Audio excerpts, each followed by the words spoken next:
What is up, everybody, and welcome to the gaming show with no name. And you know what that means? It's the middle of the month, and it's time to check out some more games.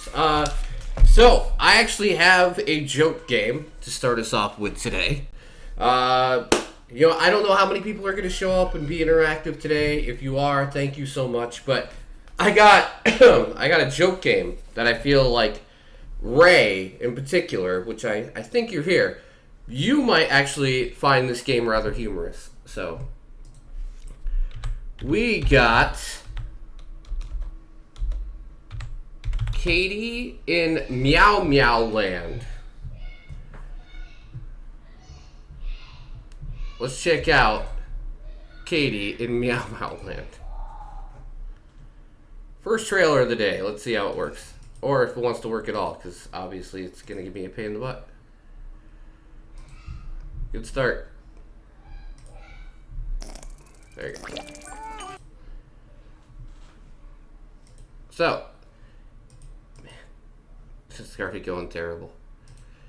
Katie in Meow Meow Land is a interactive point-and-click puzzle game where you're in beautiful, adorable environments, but you follow a girl named Katie with cat ears as you go through Meow Meow Land. It's about the most adorable joke game I have ever found for this shit. I swear to God. It's not even so much a joke game as in you shouldn't play it. It's more of a joke game as in, like, the premise is rather funny of this. I find this to be a hilarious puzzle platforming point-and-click adventure game about a land full of giant cats and cute other things involved with cats. This is certainly something. See, there you go.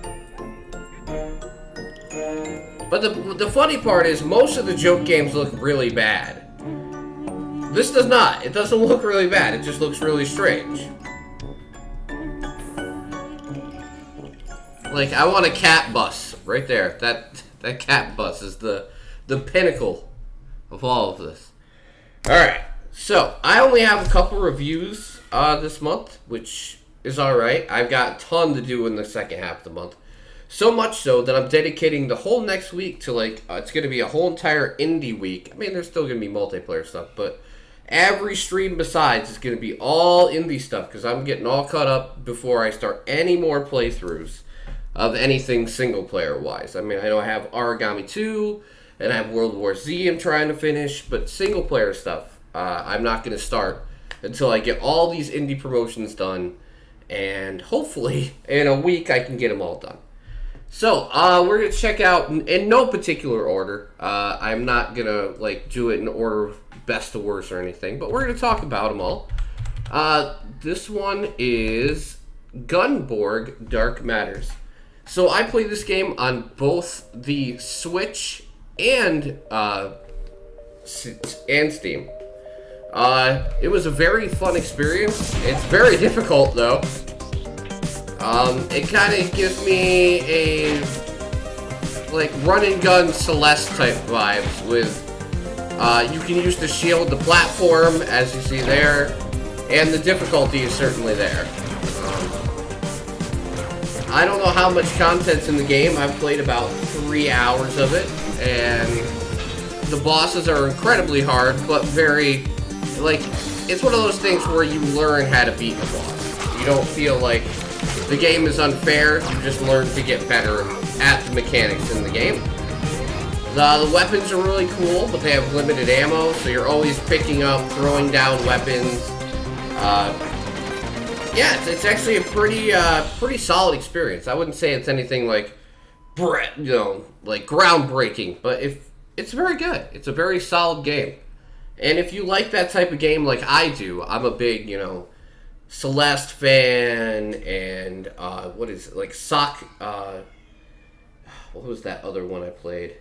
Well, Sunbeam, and like the precision platforming fighting games with run and gun combat are definitely like one of my favorite genres. Whether it has combat or not, like Celeste doesn't, But Celeste is a game that I will suffer through and enjoy every second. So, you know, take with that as you will. I give the game a 7 out of 10. It is $11.99, and it is totally worth that price. I don't know how much it is on the Switch. I don't know if it's any more or less. My review copies were both on Steam and the Switch, so I have no idea how much it costs on the Switch because I haven't checked yet. So if you're interested on Steam, it's $11.99. Next game up is Conan Chop Chop, which I played along with Ray the other day. This is another cheap game, but this is a very fun game, which I was very shocked that it was as good as it was. I thought after how many delays that the game had went through, I mean, I think that it got delayed almost a whole year at one point. But after all that, it came out, has remote play, and is a very fun and fair experience. A lot like Castle Crashers. I mean, that's the obvious connection that people make. But it's hitting at mostly positive reviews. It's another cheaper title. And yeah, 4-player, remote play or online. I've heard that the online does have a slight issue, but they're working on a patch for that. But playing in local play, from my understanding, everyone I've played with, Ray and my son that I played with in the game, have both not had really a lot of latency when it comes to remote play, which is great. And remote play is such an awesome feature, and it makes games like this a lot of fun because you don't have to have so many people invest so much money to be able to play along with each other. This game is an 8 out of 10. I love that both these games are not in early access. They just came out, and they are what they are, and it's great. I didn't review any early access games this month, which is, I think, the first time ever I've ever done that. It was quite refreshing. Okay, so I give this game 8 out of 10. Like, yet again, it's very Castle Crasher-esque, but it's also very fun at the same time. You know, it doesn't take away from it being inspired by something, because it does its own little thing. Yeah, that's for this Sunday, Tim, yes. Because we'll be playing Core Keeper on the channel on Sunday, and that is in early access. But that game already sold 250,000 copies in 1 week, and I am so happy for the dev of that game. Alright, so next game we're going to talk about something that wasn't that great. But I ended up going back and playing more of it, because I hate myself. Is Aztec Forgotten Gods. Weirdest part. Most expensive game out of the first 3 I've talked about. By far the worst game out of the 3 that I talked about. By no means is it an awful game. It's just very flawed. I played this during coffee in Indy in the morning. It's very glitchy. The dialogue is terrible. The transitions are very bad. And the graphics look like something out of, like, early PS2 era. But, with all that being said, the boss fights are incredible. Like, if it was all just boss fights, it would probably be ranked way higher. Because I played through, one, the story makes no sense, and the game starts out with about 45 minutes of straight dialogue. And just, like, running from here to here to here with dialogue.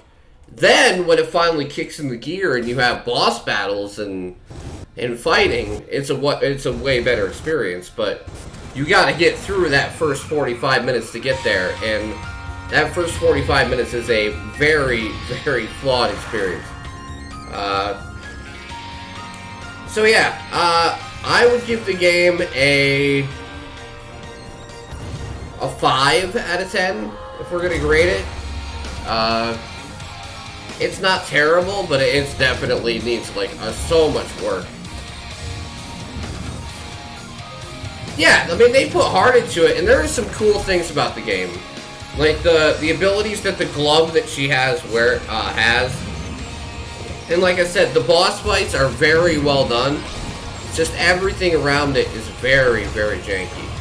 And I hate shitting on it, but it's definitely not great. So I'm not gonna lie to you, it's a 5 out of 10, and it's certainly not worth $30. I do not know who told the developer of this game that their game was worth that much money. It is not. It's nowhere near the level of quality that you'd expect in a $30 title. Not since you can go out and find many other games that are way higher in quality for that price point. I mean, it's not even close. Not even close. Alright, so here's my guilty pleasure of the month, maybe 20 years ago, but not today. Yeah. I mean, if this was like PlayStation 1 era, I'd be like, oh yeah, that's a pretty good game. Alright, so here's my guilty pleasure of the month. I don't know why I hate myself game. Babylon's Fall. So, everyone hates this game. I kind of get why.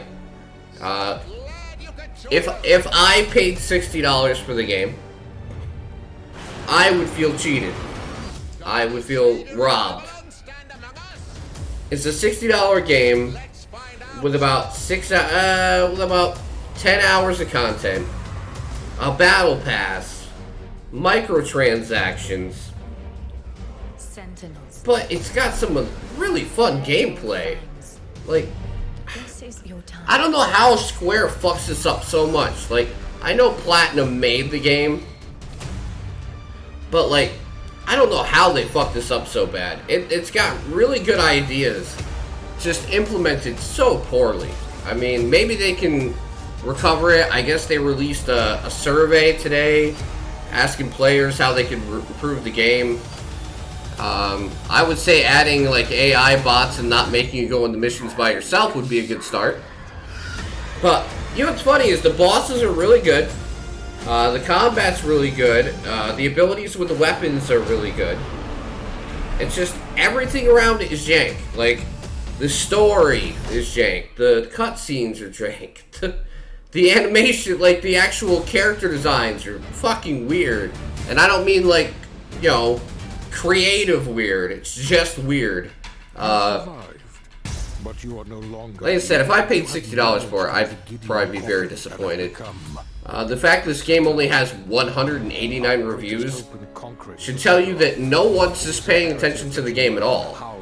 It's not terrible, but it's just a utter disappointment. So I have to review it as if I paid $60 for the game. Because I did get a review copy, and I'm going to start stating that all the time.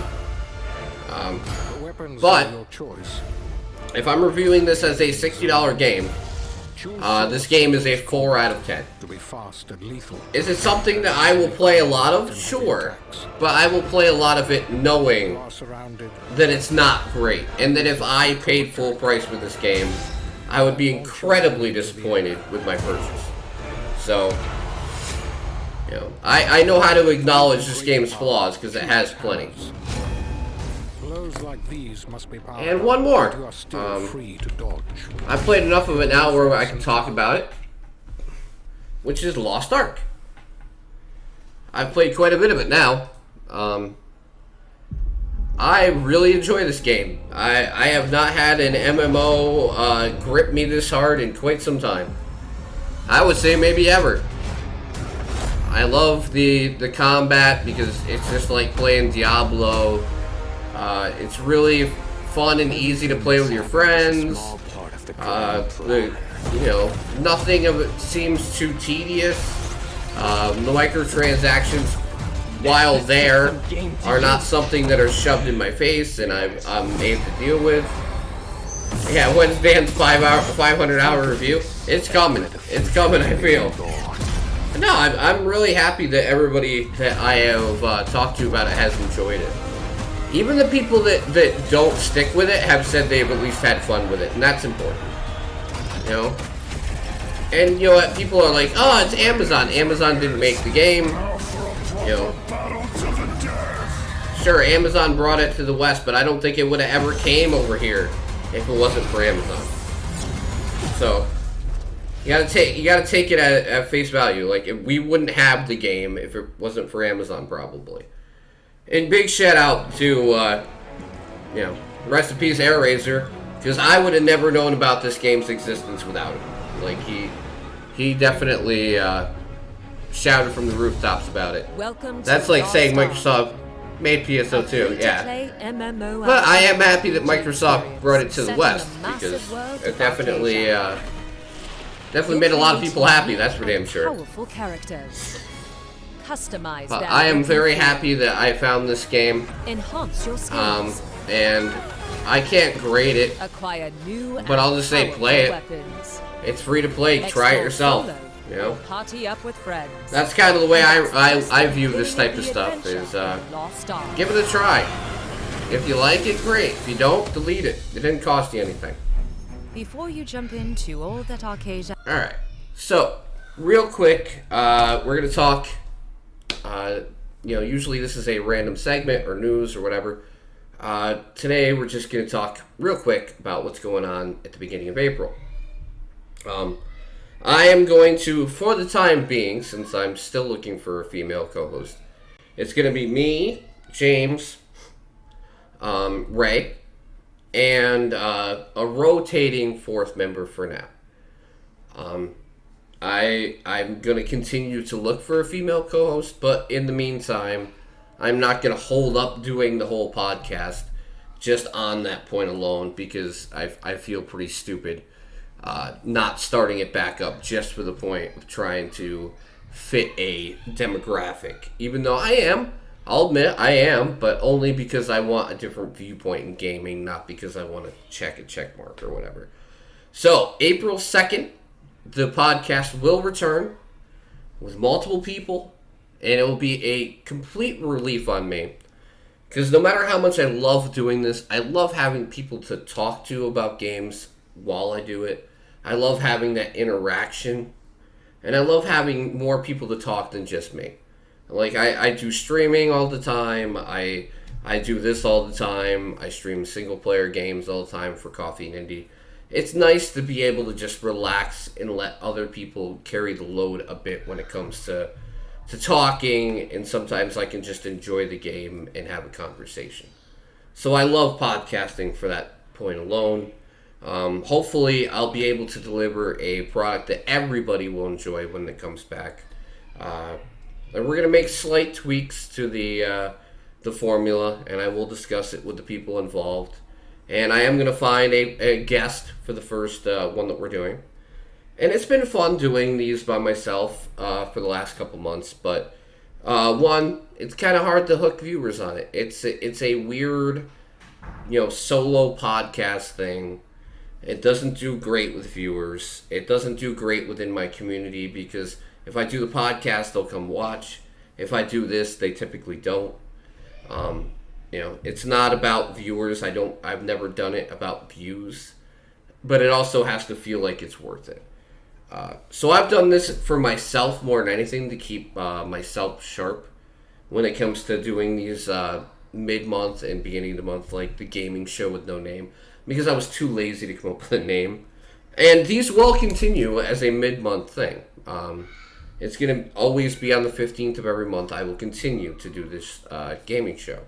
How successful it's going to be, I don't know, and I don't really care. But I am happy to bring the podcast back. I hope that having that group of people and having different influences and different ideas will start to bring more people back into it and create an actual audience for the podcast, so we can have a more interactive and fun experience. Because currently, as it stands, like I said, doing these, I'm trying to get interaction. It's hard to bring people in for it, because they either don't know what it is, I'm not making it clear what it is, or people in my community are just busy, or this is not the type of content that they're really interested in. So, I'm just going to do the best I can, and that's all I can do. And I'm going to continue to provide this mid-month podcast solo. But at the beginning of the month, we're going to bring the Revolution podcast back finally. And I'm hoping that everybody will enjoy it, and we can have a lot of fun creating content together. So, with that said, let's check out the games that are coming up over the next few weeks. If you are out there and you like one of the titles that I mentioned, please make it known. And also, if you're here, exclamation point giveaway if you'd like to win a copy of the Mass Effect Trilogy Legendary Edition, because I'm giving away a copy today. Whether it be here on the stream or later on Twitter, I'm giving it away today. So if you're interested, exclamation point giveaway, enter the giveaway and get a chance to win yourself Mass Effect Trilogy Legendary Edition. So let's check out the games, shall we? We're going to start it off with a game coming out tomorrow, which is Tunic. I have been waiting for this game for a long time. I am very excited to finally be able to play it. What happens if you replace Link with a fox and still make Legend of Zelda?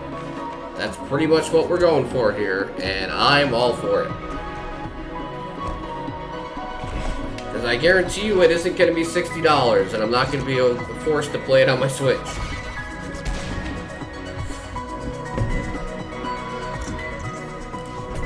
But I am very interested in the game. It's been a long time coming. I hope to God that the game ends up being really good. I was under the impression it was going to be on Game Pass. It is not. So it looks like I'm going to have to either purchase it or hope to get a review key for it. But either way, it will be covered in the second half of the month. Like I said, I've been very interested in this game for a very long time. So hopefully it'll be something enjoyable. Hopefully. Alright, next on the list is Spirit of the Island. I've got a lot of very, very interesting games coming up over this list. So this is kind of like an Animal Crossing type thing, but it's more of like Animal Crossing mixed with Stardew Valley. I thought it looked very colorful, very nice. It is a online co-op game, so it, gets a little more praise from me because I like games you can play with your friends. And this seems like more of a casual Animal Crossing type experience. And it seems like they've done a really good job creating a lively, colorful, and fun game that, you should keep your eye on and check out if you have the time. But yeah, I think this looks great. So, and it's early access, so, it gets, gotta put it on there, right? Alright, here's one for the people who like more well-known games. Persona 4 Arena Ultimax. I'm just getting which started. also comes out tomorrow. Do I really talk? I have never played this one, though. I've played Persona 4. That's all you I played Persona 5. I've never played this one before. But it looks fucking great. For somebody who loves fighting games, it's great. I'm Show Minazuki, the culprit behind these shenanigans. Now that I've shown you the way, yes, the fighting game spin-off, yes. It looks like you're playing an anime, which kind of reminds me of Blaze Blue in that aspect. Which is funny because it's also from Arc System Works, who, make Blaze Blue. It comes out the 17th, which it says the 16th, but it comes out tomorrow night at like 6 o'clock my time. So, I'm very interested in that because I love the animation style and the characters are rather endearing, so I'd love to see them in a fighting game. Alright, this is one that I actually was on Silver's wish list, which I was very surprised. Anno Mutationum is a Cyberpunk 2D, 3D graphic style RPG. Which I guess I really shouldn't be too surprised then, right? But no, it seems very interesting.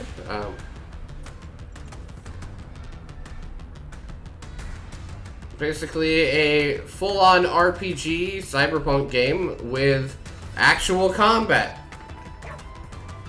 The game actually made me think of Valhalla a lot, Ray. Well, Valhalla. When I saw the bartending stuff.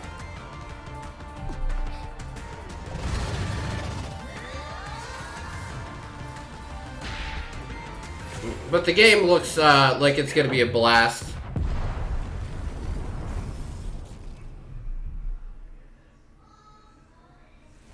So yeah, that comes out tomorrow too.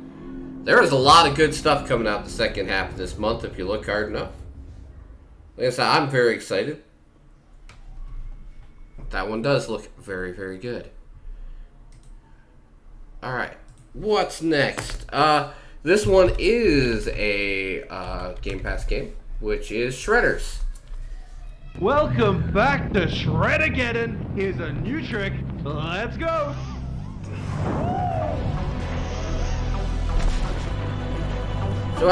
So how would you like snowboarding but not have to deal with Ubisoft to get it? Welcome to Shredders.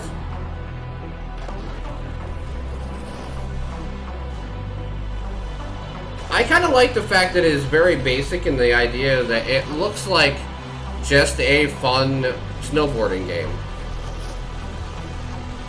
No frills, no like, it's awesome and radical. It's just a fun snowboarding game.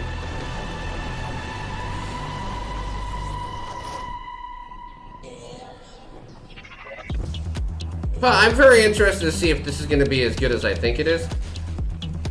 Who knows? It could be great. It could be terrible. Who knows? But I'm definitely going to check it out since it's free. It's available on Game Pass. I have no excuse not to.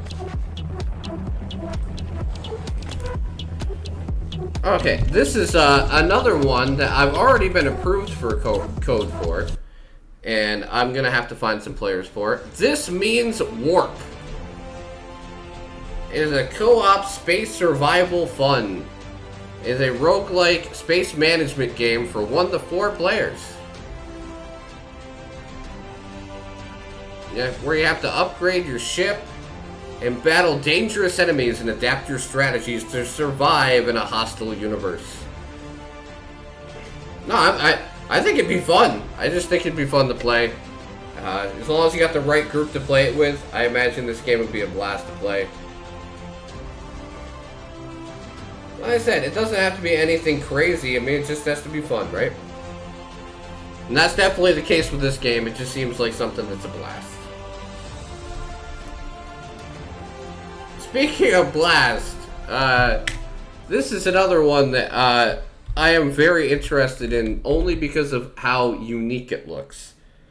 Battle Bands Rock and Roll Deck Builder is a Battle of the Bands deck building game where you play against other people's bands using cards.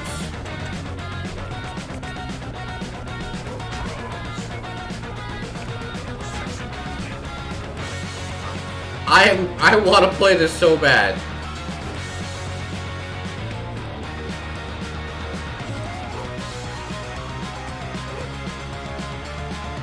And there's a co-op campaign for the game.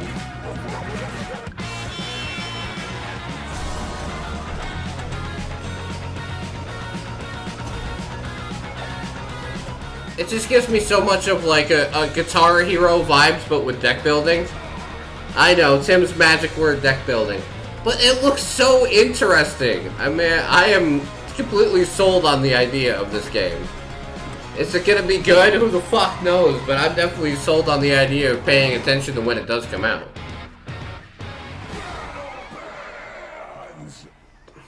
I'm very sold on it. And the soundtrack's available on Steam as well. Alright, here's one that's completely different. Who pressed mute on Uncle Marcus? This is another category for me, Ray. It is an FMV game. Murder. Who's been killed? Me.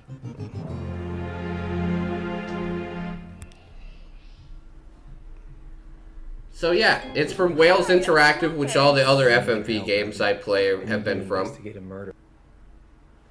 So yeah, literally, you're trying to figure out who murdered this man, which is Uncle Marcus.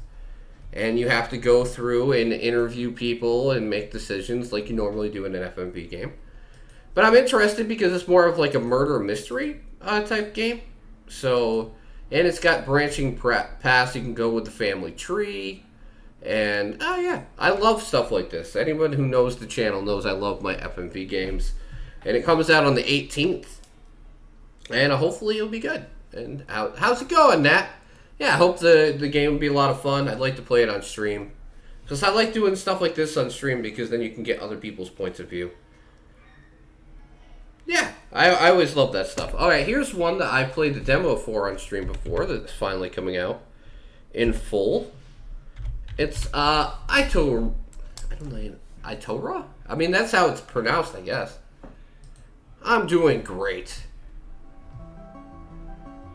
So this is a beautiful hand-drawn 2.5D platforming game that had a short demo that I played a while back. But I already own the game because I played the demo. They gave me the whole entire game. So I can play the game whenever I want. Once it comes out, it's already in my library. So, whatever. That's the benefit of some of these keys because they literally just, if you play their demo, they'll just give you the game. But no, it looks very interesting. I love the style of the game, the hand-drawn feel of the game. You know, it was a great demo. So, I can only expect that the whole game is going to be even better. The main character was very endearing. The voice acting was good. So, keep an eye out for it. Make your own decision on it. But I'll tell you what, it was a lot of fun. The combat was crazy and exciting. And like I said, the hand-drawn watercolor type art style to it was very endearing to me as well. It looked beautiful. And yeah, that's definitely one for me that I'm going to be playing when it comes out. This one, this game, actually, I remember James talking about when we were playing golf the other day. The Planet Crafter. He brought this up while we were playing golf as a game he had been playing. And I found it. And it definitely looks very good. For the people that like this type of stuff, this is definitely a incredibly looking game, I would say. And he mentioned that it was somewhat like Subnautica. I could see it on art style alone that it looks like Subnautica. Yes. Space survival, open world, terraforming, crafting game. Transform the ecosystem of a hostile planet and make it livable for humans. Survive, collect, and build your base. Then create oxygen, heat, and pressure to make a brand new biosphere. It seems very, like I said, it looks, yeah. Yeah, it does. It definitely does have No Man's Sky vibes to it. Hopefully it just wouldn't overpromise and underdeliver like No Man's Sky. Yeah, he got it. It looks very pretty, though. If it's anywhere near as good as James said and how it looks, then definitely something to keep your eye on as well. Alright, now we're getting into another AAA title, which I'm actually pretty excited for now that I've seen some gameplay of it. Ghostwire Tokyo.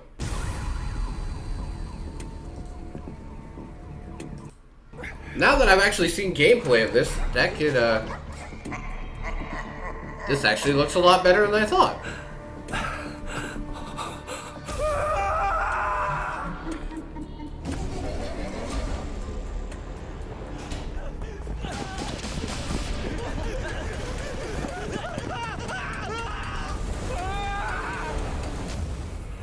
What was that?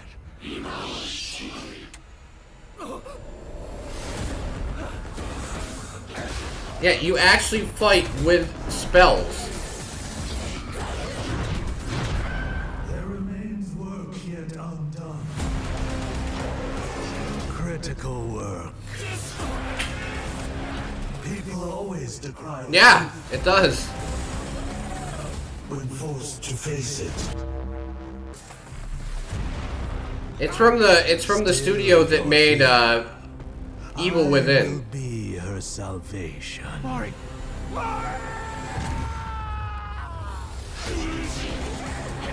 The time is nigh. Kind of, yeah. The world rests Kind of, Rick. on the precipice of transformation.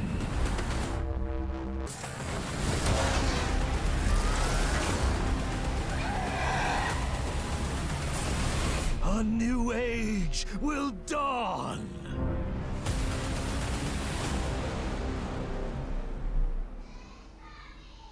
If I didn't have 100 other games to play, I'd play that.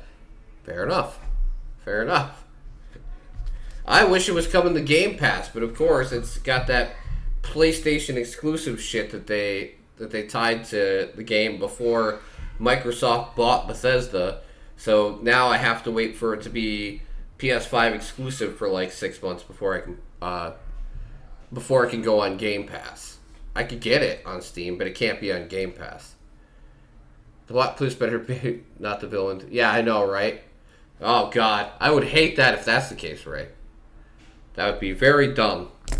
All right, now this one is something that I imagine you, Ray, me, and Dan would be interested in. Downfall, a Slay the Spire fan expansion that is completely free.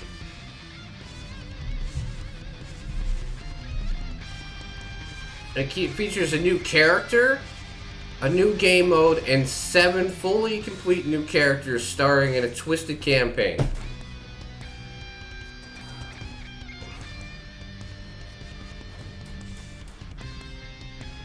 Seven new characters.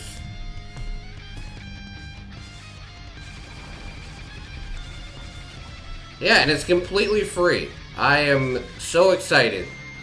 And I'm so happy that they let them do it, because it's basically a community-made, full-on expansion for the game. That I guess they've been working on for 2 years. So, if you like things that are free to go along with the games you already own, this is definitely one for you. Because I saw this and I was immediately like, it's got to go on the fucking list. It's gotta. I love Slay the Spire so much. And I can't wait to try it. I'm really pumped to see how it actually works out. And the fact that it's free. I mean, what can you go wrong with that? We should look at those multiplayer. Yeah, we should. That's for damn sure. I love Slay the Spire. You know that. Here's another one that I think Silver would like, that I got code for. Is... Kai? I don't know. But I played the demo of this, and now they're giving me the full game. Yeah, there you go, Ray. But it is a dark tale based on Japanese folklore. It's a psychological horror game instead of like jump scares. Because I fucking hate jump scare games. I like ones that actually like build fear and tension rather than, you know, sitting there and just trying to go on cheap jump scares. The demo was fucking terrifying. So yeah, I'm very excited to see how the full game's going to be when it comes out on the 29th.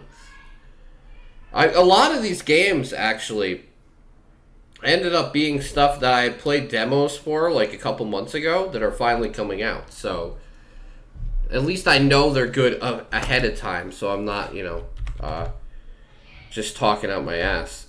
Oh, this one, Ray, is specifically for you. Abermore is a first-person RPG stealth game where you do... There you go. Where you do heist for 18 days trying to build up for a giant heist that you do afterwards.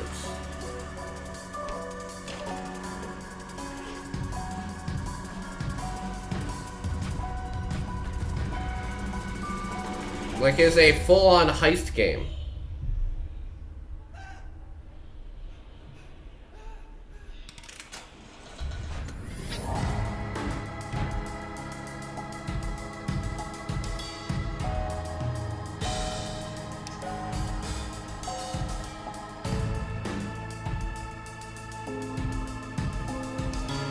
And you can buy gear ahead of time for money, so you have like timed bombs and everything else to use on your heist.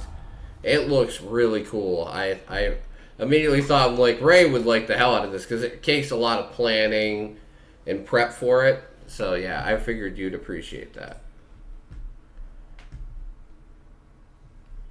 Alright, yeah.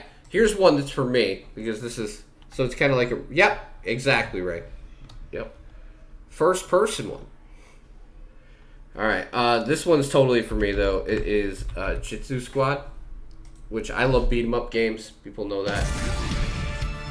This is a 4-person beat-em-up game where everybody knows Kung Fu.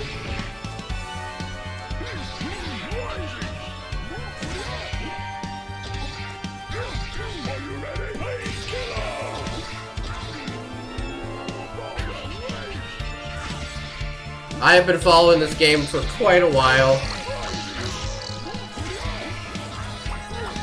And the fact that this is coming out and then in like 2 months we're going to have a new Ninja Turtles game coming out. Yeah, this is a Tim game, definitely. Especially since it's got a good sense of humor on top of everything else. So yeah, it's definitely a game that I appreciate. I love beat 'em up games. I mean, at least it's more accessible to like novice players than, let's say, like Scott Pilgrim or something that kicks your ass.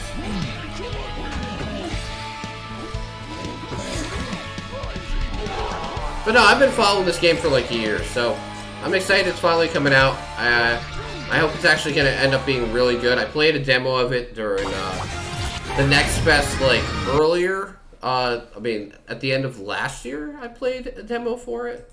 And it was very, very good. I mean, we can only hope that it continues to do that. I wish Murmish was here because this next one is funny. We talked about this game. I looked it up. We talked about this game 16 months ago on the podcast. 16 months ago, we talked about this game. And it's supposedly coming out this month. So, Turbo Sloth. Tell me if you remember this one, Ray. Turbo Sloth is supposed to finally come out this month.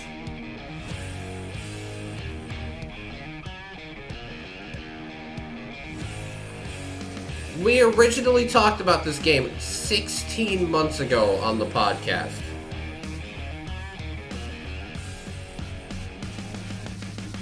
Yeah, it's supposed to actually come out, Murmish.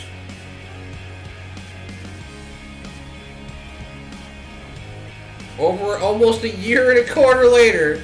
Yeah. Yeah. The one to run it at 1080p need a 2070? Yeah. You know what's funny is that on the NVIDIA page, they have this labeled as a DLSS game. So, I mean, they must, and a ray tracing game, so they must have plans for it. But yes, it's finally coming out. Is it gonna be any good? Who the fuck knows? But it's finally coming out after all that time. Next one is one that's not gonna surprise anybody. This is a deck building game called Indie Lies, which is Slay the Spire, but it has a little bit of a difference to it that you can find runes and artifacts, so both. And you can mix up your playstyle way more than in usual Slay the Spire games. And you can basically unlock random talents, so every character is different based on the playthrough that you're going through. I've had it on my wish list for so long, exactly. Yes, it's different. I remember the last time I brought up one of these games, Dan was like, well, it's a Slay the Spire clone. No. Kind of, Nat. Kind of. I love deck building games. I mean, they're kind of like my weakness at this point. Kind of like my weakness, I would say. But yeah, I love anything like this. Slay the Spire, Rogue Book was really good. Indie Lies, it looks pretty good. I played one a couple months ago that was really good. It's just this style of game is something I truly enjoy. Next one. I know there's a lot. I'm sorry. Is Weird West. West's full of tall tales. Strangeness, oddity, evil. But the West, it's also got heroes of a kind. Bounty hunter thought she could hang up her shooting irons for good. Thought wrong.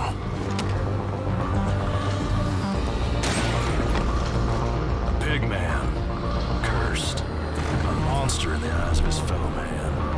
But a monster with a past. His land's got guardians. Come west tracking an evil wind. It appears that way, right? Liable to find it. It's got cowboys, drunk on the moon. Trapped in a war for the heart of the West. It's got future seers, sent to change what's coming. Yeah, it's more real time. Yeah. You see, you five, you're tied together. A purpose deeper than you know. The more you dig, the stranger it gets.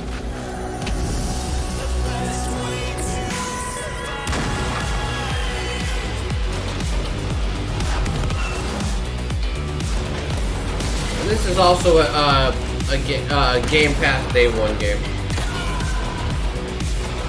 From Devolver Digital to the Weird West.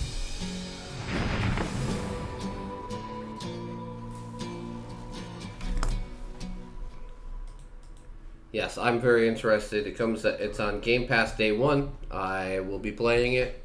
And let's see if the presentation and the gameplay hold up. Hey, how's it going, Dan? We're almost done here. This is one that's another type of game that I've grown fond of over time. This is Glitch Hiker. The Spaces Between. This is a hitchhiking game of sorts. We all need a little time with our thoughts. Give folks some time, and you may find... I'm gonna let the trailer speak for itself in this case. Everyone likes to be seen and heard on their own terms. You're not alone out there. We're all traveling together tonight. Sometimes all we need is for someone to share their story or offer a different point of view. This is Radio 90, and you're listening to Night Drive. Thanks for joining us tonight. Trace back through the turns and straightaways that led to a seemingly random encounter, and they begin to feel like dominoes lined up and ready for fate to fall into place.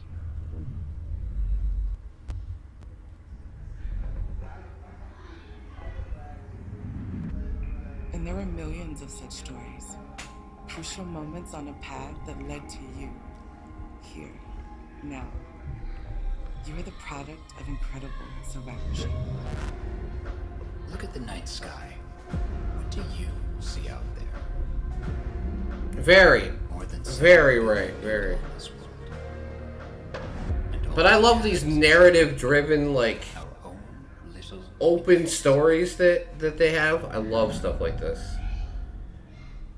And this comes out on the 31st? Yep, the 31st.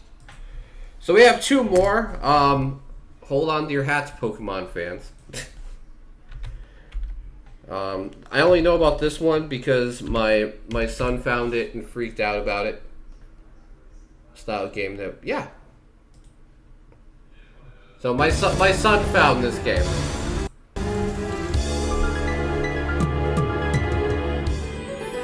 Coromon.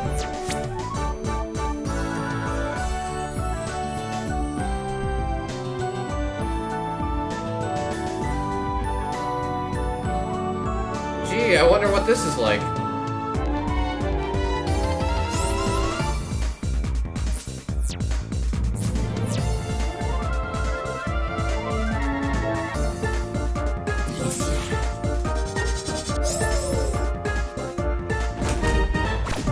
Yes, very. Maybe. Usually it's labeled that way if it does. Seems familiar. Yeah, very.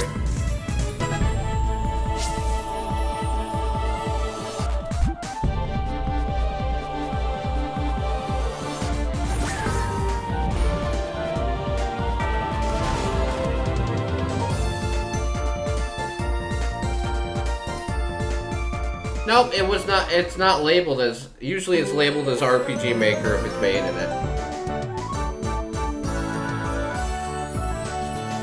But yeah, it's basically another 2D Pokemon game. But it looks like there's actually some effort put into it, so I give it a little credit. My son loves Pokemon, so he's willing to play anything, even if it's an offshoot or a spiritual successor to Pokemon. So, let him enjoy it. Whatever. Here's one. This is going to be great. Starship Troopers. Terran Command.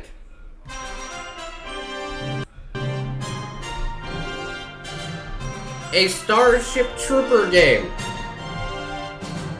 With the city outskirts secure, the rest of the settlement is primed for liberation. Never again will filthy bugs infest these streets. A squad of fearless troopers scout ahead. Their orders? Report on enemy. I never thought we'd ever have a Starship Trooper game again. Bulwark of static defenders. I know, right? They have the advantage Starship Troopers was like the precursor to EDF. Ingenuity. Would you like to know more? Qualasha, once just a remote outpost, has now become a vital part of the Federation's war effort due to its rich mineral deposits. Its GDP grew by 13.4% this past year, and we're expecting similar growth next year. The plan is working. Huge numbers of arachnids swarm forward unaware, and the scouts fall back to base. Turrets and skillfully placed lines of fire provide an unpleasant surprise for the insects. You ever wanted to play third-person EDF? That's pretty much what it is. Would you like to know more? The F-76 Thunderbolt, or TAC fighter, represents the pinnacle of airstrike technology. Yeah, RTS EDF, when yes. hear the sweet sound of the F-76 Thunderbolt flying overhead, they know victory is certain. I love the publisher. The publisher is Slytherin. One after another, bugs no, this is not a mobile game. By heavy machine gun and small arms fire. Looks no, like it is not. No, it is not a mobile victory game. For the mobile infantry. The bugs keep coming, but surely their force is almost spent. I was gonna say it's a $30 game. It's not a mobile game. Plasma fire. Hold the line. Victory is within your reach, boys.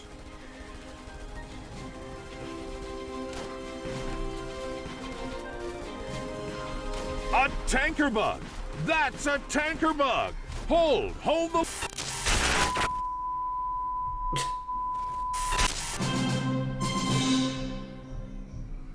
Now, while I say this game looks amazing, no, it does not. But do I love Starship Troopers? Yes. Is it basically RTS EDF?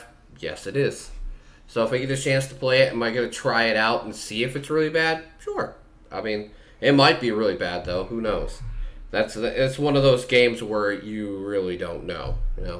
It doesn't look fantastic, but it might be better than it looks. Let's see. Here's another franchise that I haven't played in years that is getting a new game. Siberia: The World Before.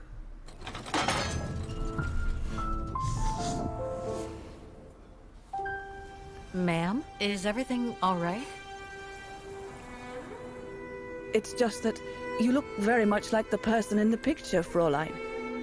Has anyone ever played any of the Siberia games? I played a lot of them, like, years ago. I've come a very long way to find out about her. I would really like to know who she is. It's very important to me, you see. Siberia is actually a pretty solid series. Very long time ago. I don't mind them, even though they're point and click. They're actually pretty good. Trained by a local alpinist, Leon Kabaki. The story and the presentation's always pretty good on the Siberia games as well. Perfect. You should be ashamed! You are drunk, Herr Hoss. Out of my way. How could you agree to this, Leon? How could you? Whatever could happen between Dana and Leon, I need it to Probably. be included. I would one imagine way so, Ray. Or another. There's something sinister about all this.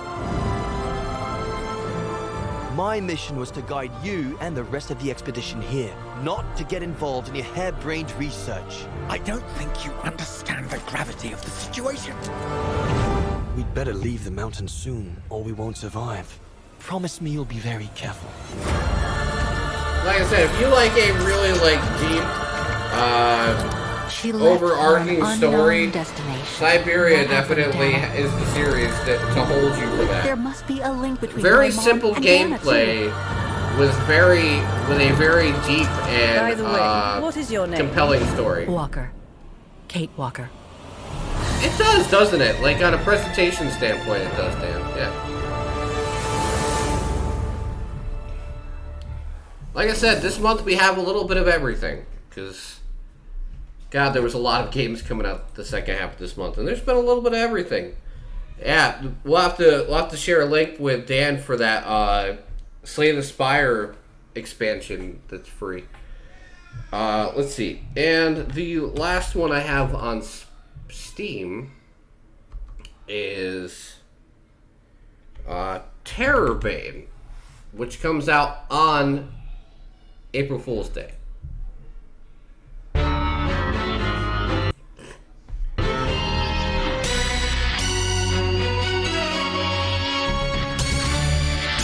I think you'll appreciate this trailer, guys. You know, this is really cool, but I'm launching a game, not a cartoon. We need more drama, more art. How about using stop motion?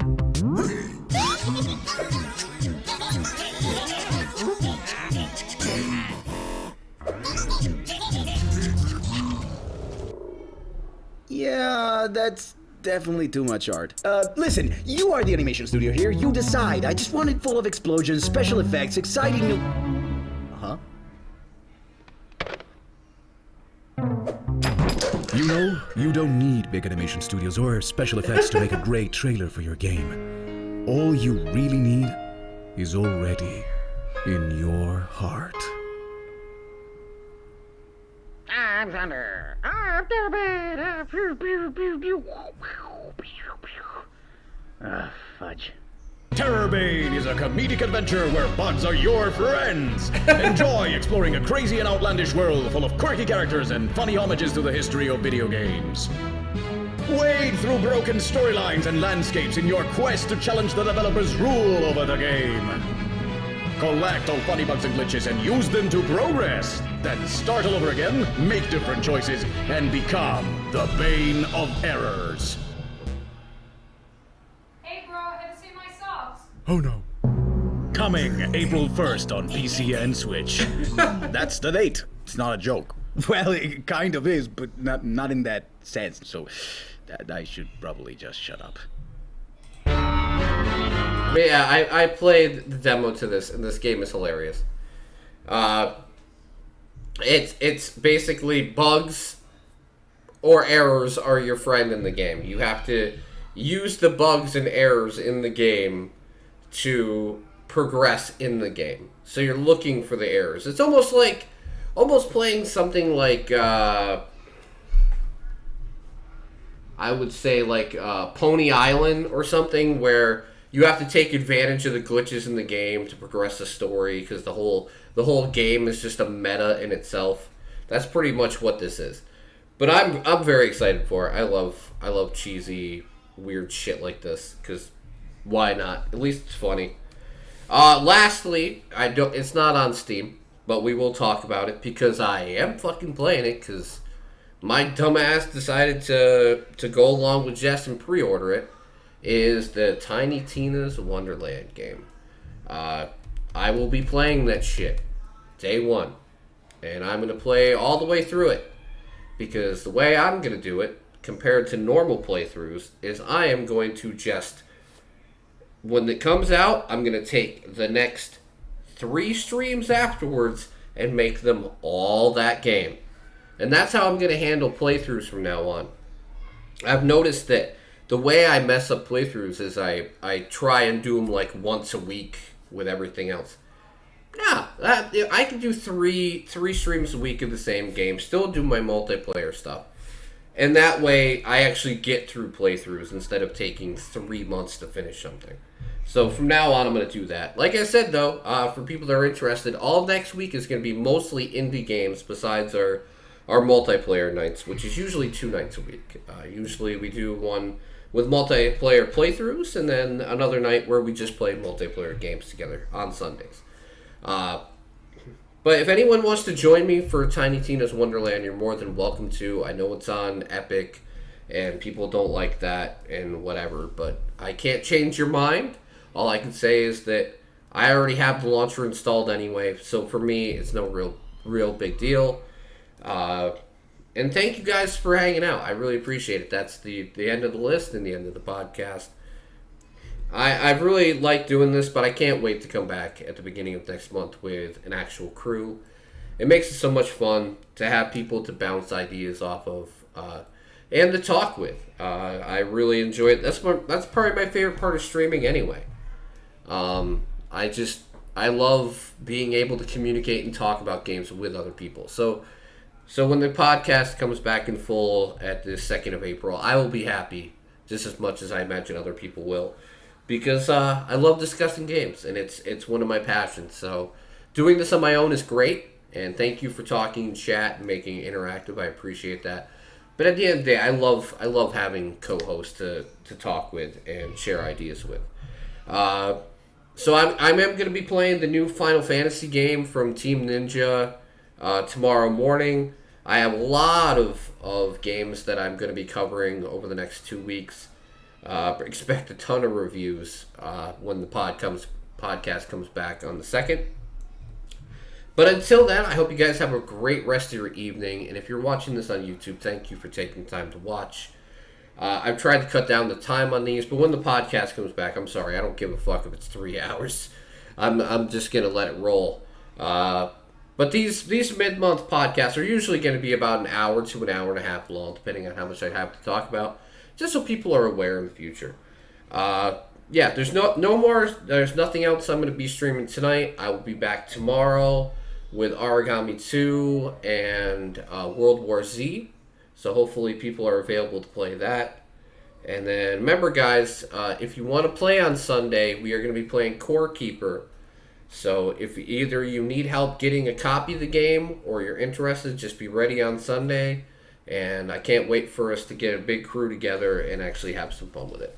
So until then, have a great night, everybody. Thank you so much for your support and to hang out and watch me do this. And thank you, Dan, I want to say, for retweeting me on Twitter. I appreciate it. I'm just trying to get it out there as much as I possibly can. So I hope you guys have a great rest of your night. Thank you for the support, and I'll talk to you tomorrow.